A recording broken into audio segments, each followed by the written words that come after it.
यहाँ पर हम कुछ कंपनी की बात करेंगे। सबसे पहली कंपनी है हरिओम पाइप्स। ओके, अभी हरिओम पाइप्स लिखा है, मतलब ये पीवीसी बनाने वाली कंपनी नहीं है। Okay, like APL Apollo tubes, जैसे वो स्टील का पाइप बनाती है वैसे ये पाइप्स बनाती है। ओके, नाउ देखो यहाँ पर थोड़ा रेजिस्टेंस का यहाँ पर सामना करना पड़ रहा है इसको, और यहाँ से कंटिन्यूसली नीचे आ रहा था। अभी ये सपोर्ट लेवल को टच कर कर ऊपर जाने की कोशिश कर रहा है। ओके, पहला सपोर्ट यहाँ पर है 569 के आसपास, और दूसरा जो सपोर्ट लेवल है वो 550 के आसपास है। नाउ देखो यहाँ पर कंटिन्यूसली शेयर गिर रहा था, कोई सपोर्ट नहीं मिल रहा था। यहाँ पर बॉटम फॉर्मेशन किया था शेयर ने, फिर एक ब्रेकआउट आया था, फिर यहाँ पर इनको रेजिस्टेंस का सामना करना पड़ा, फिर यहाँ पर गिरा। तो यहाँ पर जो सपोर्ट लेवल था, ओके, वही इसने यहाँ पर सपोर्ट लेवल बना दिया, और फिर से यहीं से तेज़ी आ रही थी। ओके, फिर थोड़ा ब्रेकडाउन, फिर यहाँ पर ब्रेकआउट, और अच्छा खासा भागा था। कंपनी अच्छी है, बुरी कंपनी नहीं है। यहाँ पर देखो सपोर्ट लेवल को रिस्पेक्ट दी है, और यहाँ पर भी सपोर्ट लेवल को रिस्पेक्ट दी है। अगर नतीजे बहुत ख़राब आते तो ये सपोर्ट लेवल टूट कर 550 के आसपास जा सकता है, बट कोई गारंटी होती नहीं है। अगर शेयर अच्छा खासा है, रिजल्ट्स अच्छे आए, तो ये इसे ब्रेकआउट करके ऊपर भी जा सकता है। ओके, अच्छी कंपनी है ये, 1700 करोड़ के आसपास का इसका मार्केट कैप है, तो एक स्मॉल कैप कंपनी हम इसे कह सकते हैं। नाउ देखो इसको मार्केट में आए हुए बहुत ज़्यादा टाइम नहीं हुआ है। 2021 में 15 के आसपास इसका प्रॉफिट था, और 2023 में देखो 57.62 का इसका नेट प्रॉफिट है। तो यहाँ पर नेट प्रॉफिट काफ़ी अच्छा ग्रोइंग मोड में ही है। नेट सेल्स भी इसका अच्छा खासा है, 254 का अभी 917 है, तो अच्छा खासा इसका नेट सेल्स भी है। नाउ देखो शेयर होल्डिंग पैटर्न्स यहाँ पर हम देख लेते हैं। शेयर होल्डिंग पैटर्न्स में देखो प्रमोटर के पास 58% के आसपास की हिस्सेदारी हो गई है। ओके, पहले कितना था 66%, फिर 60.92% के आसपास, फिर देखो और कम हो गई, और यहाँ पर भी ज़्यादा कम हुई है। बट साइमल्टेनियसली एफआईआईज़ के पास 2.18% की हिस्सेदारी है, जो 6.68% के आसपास हिस्सेदारी है। जब भी एफआईआई बाई करने पर आती है ना, तब शेयर में ज़्यादातर तेज़ी हमें दिखाई देती है। और डीआईआईएस जिस शेयर को बेच रही है, अभी देखो यहाँ पर इन्होंने तो माल ही कम कर दिया। ओके, बट एफआईआईज़ के पास माल अच्छा खासा पड़ा हुआ है, तो कोई चिंता का विषय नहीं है। पब्लिक के पास भी देखो 31.35 था, अभी 35 के आसपास हिस्सेदारी है। अच्छी कंपनी है, आप अपने रडार पर रख सकते हो। और नाउ देखो हरिओम पाइप्स में ऊपर से यहाँ पर -19% के आसपास चल रहा है, तो डिसेंट सी गिरावट है। किसी को देखना है तो यहाँ पर देख सकता है इस शेयर को। और नाउ देखो आज कुछ इतनी तेज़ी नहीं थी, माइनस में ही क्लोजिंग दी है इसने। 6 मंथ की बात कर रहे हैं तो यहाँ पर 3% के आसपास रिटर्न्स हमें दिखाई दे रहे हैं। मैक्सिमम की इसकी बात करें तो यहाँ पर देखो 165% के आसपास रिटर्न है, और ये जो अप्रैल आ रहा है इसको यहाँ पर 2 साल कंप्लीट होंगे। बहुत ज़्यादा इसकी लिस्टिंग को अभी समय नहीं हुआ है। ओके, नाउ देखो सेकंड कंपनी की बात करते हैं, यहाँ पर एपीएल अपोलो ट्यूब्स। ओके, ये अच्छी खासी कंपनी है। एक बार इस सपोर्ट लेवल को लिया था, 2 बार लिया था, 3 बार लिया था सपोर्ट लेवल को, बट यहाँ पर थोड़ा सा ब्रेकडाउन हुआ है। ओके, और फिर से कंपनी यहाँ पर आ चुकी है। इसके जो नतीजे आए हैं, ओके, वो अनुमान से अच्छे नहीं आए हैं, थोड़े बुरे आए हैं। इसके लिए यहाँ पर गिरावट हमें दिखाई दे रही है, लेकिन आज अच्छी खासी बाइंग हुई है। ओके, अभी यहाँ पर रेजिस्टेंस तो लिया है, अब देखते हैं इसको तोड़ता है कि नहीं। अगर नहीं तोड़ता है तो यहाँ पर 1495 के आसपास इसका अच्छा खासा सपोर्ट लेवल हमें दिखाई दे रहा है। अच्छी कंपनी है, इसमें मार्केट लीडर कंपनी है ये। नाउ देखो एपीएल अपोलो ट्यूब्स में भी यहाँ पर -15% तो चल ही रहा है। ओके, हाई से अभी भी 15% यहाँ पर डाउन चल रहा है। अगर फर्स्ट इंस्टॉलमेंट के लिए कोई देखना चाहता है तो देख सकता है। नाउ देखो एपीएल अपोलो ट्यूब्स का शेयर होल्डिंग पैटर्न्स हम देख लेते हैं। यहाँ पर आपको बहुत कुछ सीखने को मिलेगा, तो आप प्लीज़ कॉन्सेंट्रेशन से देखिएगा।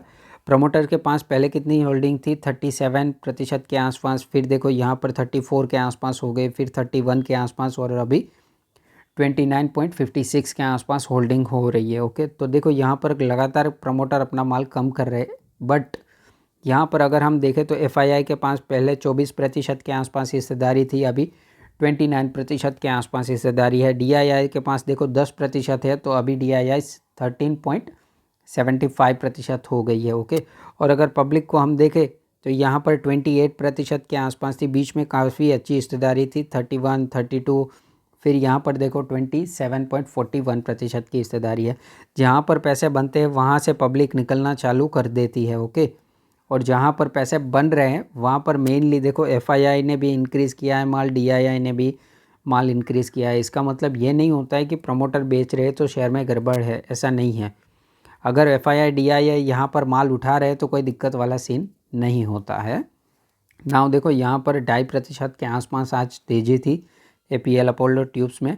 6 मंथ में अभी भी डाउन ही चल रहा है, 5% के आसपास डाउन है। अगर 1 ईयर की बात करें तो अच्छा खासा रिटर्न है 34% के आसपास, और 5 साल के रिटर्न्स को देखें तो इसको तो क्या कहने ही है, 1247% के आसपास रिटर्न्स है। ओके, अच्छी कंपनी है, मार्केट लीडर कंपनी है, और इसका जो मार्केट कैप है यहाँ पर 42,000 करोड़ के आसपास का मार्केट कैप है। तो एक मिड कैप कंपनी है, अच्छी कंपनी है, और इसमें लगातार ग्रोथ मिलती रहती है। बहुत ज़्यादा इसमें डिप्स नहीं आते हैं। 30-40% का आई थिंक यहाँ पे जो गिरा था ना वो 35% के आसपास का डिप था, अराउंड 40 भी हो सकता है। बट यहाँ के अलावा इसने कहीं पर भी इतने ज़्यादा मेजर करेक्शंस नहीं दिए है। ओके, 20% मैक्सिमम 30% गिरता है, तो जो भी 15% गिरता है तब नज़र में रखा जा सकता है, अच्छी कंपनी है।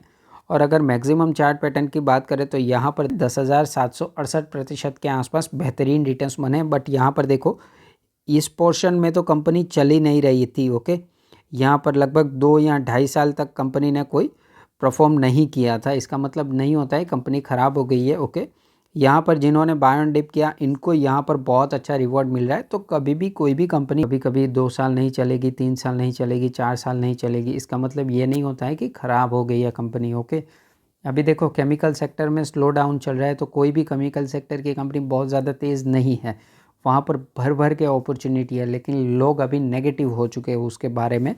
एक दिन था IT सेक्टर भी कंटिन्यूसली डाउन जा रहा था। किसी PMS मैनेजर ने तो कहा कि मैंने IT सेक्टर का पूरा पोर्टफोलियो खाली कर दिया है, अब मैं इसमें बाइंग नहीं करूँगा। अब देखो नीचे से कितनी ज़्यादा IT कंपनीज रिकवर कर चुकी है। ओके, विदाउट IT भी कोई फ्यूचर है नहीं। ओके, तो नाउ देखो 4-5 दिन पहले एक न्यूज़ आई थी कि सोनी और जी का जो मर्जर है वो कॉलअप्स मतलब कि कैंसिल हो चुका है। ओके, अभी देखो इसको डील हो जानी चाहिए थी 8 मंथ्स के अंदर। ओके, बट ये जो टाइम पीरियड खींचा है वो लगभग 2 इयर्स के आसपास खींच गया है। ओके, यहाँ पर नहीं जी एग्री हो रहा था, नहीं सोनी एग्री हो रहा था। कुछ टर्म्स एंड कंडीशंस होती है दोनों की जो फुलफ़िल नहीं हो रही थी। यहाँ पर जो सोनी की टर्म्स एंड कंडीशन थी उसने कहा था कि इसमें जो जी के जो मैनेजिंग डायरेक्टर में पर्सन बैठा है पुनीत गोयनका जी, ओके, उन पर कुछ लीगल कार्रवाई हो रही है। ओके, गवर्नमेंट की तरफ से। तो सोनी ने सिर्फ इतना कहा है कि जब तक पुनीत गोयनका पर गवर्नमेंट यहाँ पर कार्रवाई कर रही है, ओके,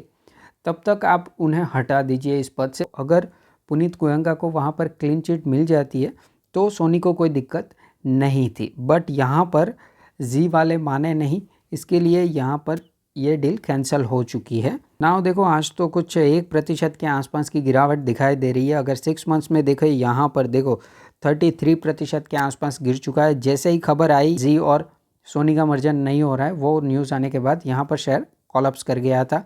अभी जी के लिए मेन क्या था, एक ही डील थी सोनी के साथ मर्जर, बट उन्होंने सोनी के साथ इतना एग्री नहीं किया है।